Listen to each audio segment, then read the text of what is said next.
तो अभी हम इस बुक के बारे में जानेंगे। ये परमहंस योगानंद जी हैं। इन्होंने ये अपनी कथामृत लिखी थी। इसमें इन्होंने अपने बारे में लिख रखा है, तो हम इनके बारे में जानेंगे, इनका जीवन कैसे बीता और इन्होंने क्या-क्या चमत्कार किए। तो परमहंस योगानंद जी मतलब हमारे पुराने टाइम के एक सबसे अच्छे गुरु थे। इन्होंने ना योग को और ज्ञान और ध्यान को अमेरिका और बाकी दूसरे देशों तक भी पहुँचाया। तो हम सबसे पहले देखते हैं कि ये एक भारतीय योगी और गुरु हैं। इन्होंने अमेरिका में ये एक फेलोशिप के नाम से ऑर्गेनाइजेशन स्टार्ट करी, जिसके थ्रू इन्होंने लाखों लोगों को ध्यान सिखाया। तो अब इनका हम इनकी जीवनी देखते हैं सबसे पहले। तो ये तब इनका जन्म गोरखपुर के एक आध्यात्मिक परिवार में हुआ था और इनके जो माता-पिता थे वो भी अध्यात्म से जुड़े हुए थे। और जो इनके माता-पिता हैं उनके गुरु थे जो लाहिरी महाशय, आपने सुना होगा इनके बारे में, जो कि बाबा महाअवतार जी के शिष्य हैं। तो इनका इनका पूरा परिवार ही अध्यात्म से जुड़ा हुआ था। तो इन्होंने इनका जीवन का एक मेन जो इन्होंने अपनी बात बोली, वो ये लिखते हैं इसमें कि मैं अपने जीवन की छोटी से छोटी बात ना ईश्वर से पूछ के करता हूँ। कुछ भी इनको फैसले लेने होते हैं या फिर ये कुछ भी अपना जीवन में करने लगते हैं, तो ये बोलते हैं इस बुक में कि मैं हर कुछ ईश्वर के आशीर्वाद से करता हूँ। इनको कुछ भी करना होता था, पहले ये ध्यान में बैठते और सोचते, तब ये सारे कार्य करते। तो इन्होंने इसमें बताया है कि जो भी हम सोचते हैं ना, वो पहले से ही लिखा होता है। कि जैसे इनकी मृत्यु हुई थी तब इनको पहले से ही आभास आभास हो गया था। इन्होंने समाधि ली थी, तो इन्होंने अपनी मर्ज़ी से ली थी कि हाँ, मुझे कब कैसे मेरी मृत्यु होगी, मुझे कैसे लेनी है, कैसे मैं संसार को छोड़ के चला जाऊँगा। इन्होंने ऐसे ही कई सारे मिरेकल किए, जैसे कि ये तब छोटे थे, तब से ही ना ये अध्यात्म से कुछ अलग तरीके से जुड़े हुए थे, सामान्य लोगों से अधिक इनके अंदर ज्ञान था। तो तब ये 17 साल के थे, तब ये अपना घर छोड़ के निकल पड़े। ये कहते अपने परिवार को कि मुझे एक गुरु की तलाश है, मुझे अपना गुरु मिलेगा, तो वो मुझे घर के बाहर जाके उनको ढूँढना पड़ेगा। तो ये गली-गली घूमते रहे, फिर इनकी मुलाकात हुई युक्तेश्वर गिरी जी महाराज से। वो जो इनके गुरु बने, इन्होंने उनसे बात की, बोला कि आप मेरे गुरु हो और मैं आपको ढूँढते-ढूँढते यहाँ तक आया हूँ। तो उनकी रेख-देख में इन्होंने अपना 11 साल बिताए और उनसे क्रिया योग की साधना सीखी और मेडिटेशन के बारे में सीखा। फिर परमहंस योगानंद जी ने एक स्कूल खोला, उस स्कूल में इन्होंने एक कॉन्सेप्ट चलाया, उसका नाम था हाउ टू लिव स्कूल। उसमें इन्होंने बताया कि जो किसी भी व्यक्ति का विकास होना होता है ना, वो मानसिक और शारीरिक तौर से नहीं बल्कि आध्यात्मिक तौर से भी होना चाहिए। तो वहाँ पे इन्होंने लड़कों को एडमिशन दिया स्कूल में और वहाँ पे ये अध्यात्म की शिक्षा देने लग गए। फिर उसके बाद ये जो इनके गुरु थे, उन्होंने इनको बताया कि आपको ना बस इंडिया में ध्यान नहीं सिखाना, आपको ना पूरे वर्ल्ड में ध्यान सिखाना है। तब इनको एहसास हुआ कि इनका जन्म ही ध्यान सिखाने के लिए हुआ था, तो ये अमेरिका गए। अमेरिका जाने के बाद इन्होंने ये अपनी सोसाइटी स्टार्ट करी। इस सोसाइटी का नाम था सेल्फ रियलाइजेशन फेलोशिप। वहाँ पे ये लेक्चर्स देते थे, लोगों को ध्यान सिखाते, लाखों लोग इनसे जुड़ गए थे और उधर ये एक बहुत अच्छे गुरु बन गए। फिर वहीं पे इन्होंने समाधि ली थी। तो अब हम बात करते हैं कि इन्होंने कैसे अपने जीवन में फर्स्ट टाइम जब इनको ये फ़ील हुआ कि हाँ, इनके अंदर एनर्जी है। एक बार ये अपनी बहन के साथ छत पे देख रहे थे, बहुत सारी पतंग उड़ रही थी, तो उनको देख रहे थे।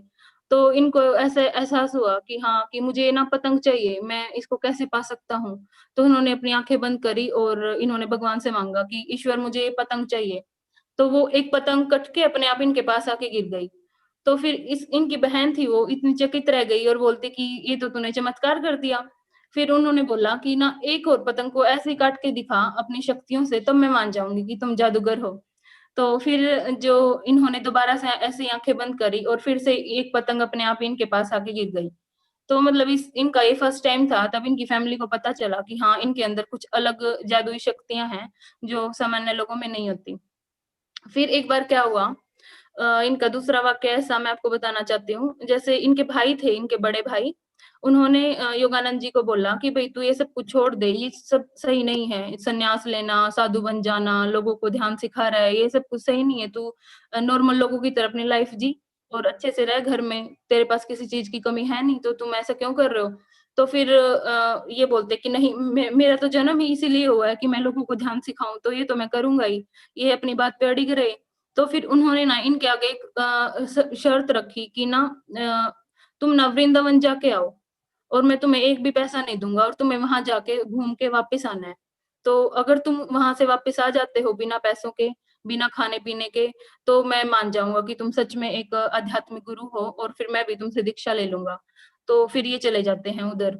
उधर तब ये उन मतलब उनके भाई ने इनको ना जाने-जाने की टिकट करवा के दे दी ट्रेन की कि भई अब तुम जाओ, इसके बाद ना मैं तुम्हें कुछ खाने का दे रहा, ना मैं तुम्हें पैसे दे रहा, ना वहाँ पे तुम्हारे लिए घूमने का कोई साधन है। तो अगर तुम वहाँ से वापस आ गए ना, तो मैं मान जाऊँगा कि तुम सच में गुरु हो। तो योगानंद जी निकल पड़े अपने एक दोस्त के साथ। तो वो तब ट्रेन में यात्रा कर रहे थे, तब उनके पास 2 अलग यात्री आके बैठ जाते हैं। वो आके कहते हैं कि आप वृंदावन जा रहे हो ना? हमें पता है कि आप कृष्ण भगवान के दर्शन करने के लिए जा रहे हो। तो फिर ये कहते हैं कि हाँ, हम जा रहे हैं। तो फिर वो कहते हैं, जो यात्री मिले थे, कि हम ना यहाँ पे किसी अतिथि को लेने आए थे और वो हमें मिले नहीं, तो क्या आप हमारे साथ वहाँ पे चल सकते हो? तो फिर योगानंद जी मान जाते हैं। वो कहते हैं कि हाँ, चलो मैं आपके साथ चल पड़ता हूँ। तो योगानंद जी और उनके दोस्त उनके साथ चले जाते हैं। वहाँ पे जाके उनको एक साध्वी मिलती है, जो उनको इतना अच्छा भोजन करवाती है, जैसा भोजन उन्होंने कभी अपनी लाइफ में नहीं किया था। योगानंद जी ने ये लाइन लिखी हुई है अपनी बुक में कि ऐसा राजसी भोजन मैंने अपने जीवन में कभी नहीं किया, जैसा मुझे वहाँ खाने को मिला। तो देखो ऑटोमेटिकली भगवान की उससे उनकी भूख ही तो खत्म होगी कि हाँ भई जो उनको खाने का मिलना था, वो उनको मिल गया। तो फिर उनके दोस्त जितेंद्र नाम था उनका, वो कहते हैं योगानंद जी को कि अब क्या करें? अब घूमेंगे कैसे? अब तो हम यहाँ तक तो पहुँच गए। फिर योगानंद जी कहते हैं कि हम ईश्वर की कृपा से आए हैं, तो हमें अपने आप ही कोई मार्ग मिल जाएगा। तो फिर वहाँ पे जाके वो रुकते हैं, तो वहाँ पे एक बग्गी आती है। जो बग्गी में वो भैया बैठते हैं, वो बोलते हैं उनको कि भई मुझे ना रात को कृष्ण भगवान सपने में आए, उन्होंने बोला था मुझे कि 2 यात्री आएँगे और उनको आपने पूरा वृंदावन घुमाना है। तो अपने आप ही उनको घुमाने का साधन भी मिल गया। तो फिर इससे क्या होता है, ये पता चलता है कि हाँ, उनके अंदर मतलब एक परम शक्तियाँ थी, जो उनको पहले से ही आभास था कि हाँ, मैं वहाँ जाके आराम से आ सकता हूँ वापस। उन्होंने जितना भी जीवन में कुछ भी उन्होंने छोटा से छोटा कार्य किया, तो उनका ये था कि उनको सब कुछ पहले से ही पता चल जाता था।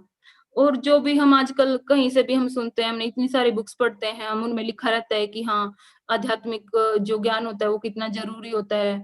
सब कुछ ये कि संपूर्ण विकास उसी को बोलते हैं, तब आध्यात्मिक विकास हो शारीरिक और मानसिक के साथ। तो ये सारी बातें योगानंद जी ने ही सबसे पहले अपनी बुक में बताई थी और यही सबसे बड़े गुरु थे योग के और ज्ञान के। तो फिर इस बुक में उन्होंने एक और चीज़ लिखी हुई है, अपनी एक स्पेसिफिक लाइन मैं आपको बताना चाहूँगी उनकी। उन्होंने एक बोला है कि इस जहाँ में जो भी कुछ आता है ना, वो किसी मकसद से ही आता है। जो भी कुछ हमारे साथ होता है, वो एक किसी मकसद से होता है और उस मकसद का भी कोई समय होता है कि तब वो मकसद पूरा होएगा हमारा। तो मैंने इसमें से यही सीखा है कि हम तभी भी कुछ कभी फेल हो जाते हैं, कोई हमें लगता है कि हमारे कार्य पूरे नहीं हो रहे और हम कोई टेस्ट देते हैं, नहीं क्लियर होता, तो हमें यही उम्मीद लगा के रखनी चाहिए कि हाँ, हम पूरी मेहनत कर रहे हैं, हम किसी मकसद से आए हैं, तो उसका समय ज़रूर आएगा। ऐसा नहीं है कि हाँ, हम दुनिया की तरह भाग-दौड़ में चल रहे हैं और हम ऐसा सोच लें कि हमारे साथ ही ऐसा क्यों हो रहा है, ये सब कुछ। तो इसलिए अभी अभी मैंने ये बुक पढ़ी है, तो अभी थोड़ा इसको और जानना है। तो थैंक यू सो मच, आपको अच्छा लगा होगा सुन के। Thank you. हरिया